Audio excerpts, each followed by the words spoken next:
आपको इस अपडेट से ये समझ आ जाएगा कि आत्मनिर्भरता कितनी ज़रूरी है और दोस्त कितना भी जिगरी क्यों ना हो, ज़रूरत पड़ने पर सब अपना फ़ायदा ही देखते हैं।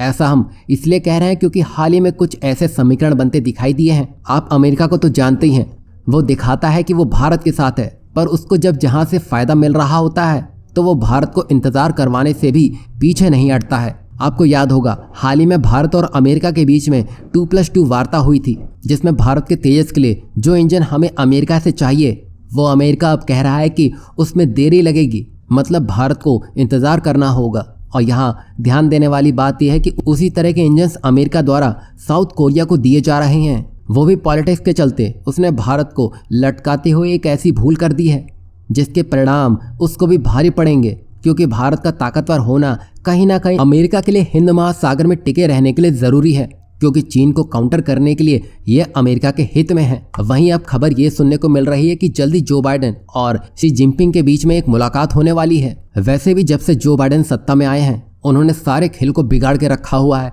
अब यही है कि अगर डोनाल्ड ट्रंप फिर से वापसी करते हैं तो वो बड़ा मूव होगा। वहीं जहाँ अमेरिका अपना फ़ायदा देखने में लगा है तो रूस भी इससे पीछे नहीं है। बात करें रूस की तो आज की तारीख में वो चीन के इर्द गिर्द घूमने में लगा है, जहां हाल ही में ये देखने को मिला है जिसमें चीन एक बेहद खतरनाक परमाणु हथियारों वाली पनडुब्बी बनाने के बहुत करीब पहुंच चुका है, जिसके लिए वो रूस की मदद लेने में लगा है। वहीं रक्षा विश्लेषकों का कहना है कि चीन 096 टाइप की बैलिस्टिक मिसाइल सबमरीन का निर्माण कर रहा है, जो कि 2030 तक मोर्चा संभाल लेगी। और इन पनडुब्बियों में रूस की तकनीक का भी इस्तेमाल किया जा रहा है और ये अभी तक के लिए चीन की सबसे साइलेंट सबमरीन रहने वाली है, जो रडार और सोनार के पकड़ में आना मुश्किल है। वहीं चीन रूस की टेक्नोलॉजी का इस्तेमाल करते हुए एक सबमरीन बना पा रहा है, तो ये चिंता का विषय जरूर है। देखना यह है कि अब भारत की तैयारियां क्या होती है, क्योंकि रूस का भारत के न्यूक्लियर सबमरीन प्रोग्राम को लेकर हर बार डोलमोल रवैया ही देखने को मिला है। वहीं इसी कड़ी में भारत की बात फ्रांस से भी चल रही है, जिसमें वो भारत के साथ मिलकर सबमरीन का निर्माण करेगा।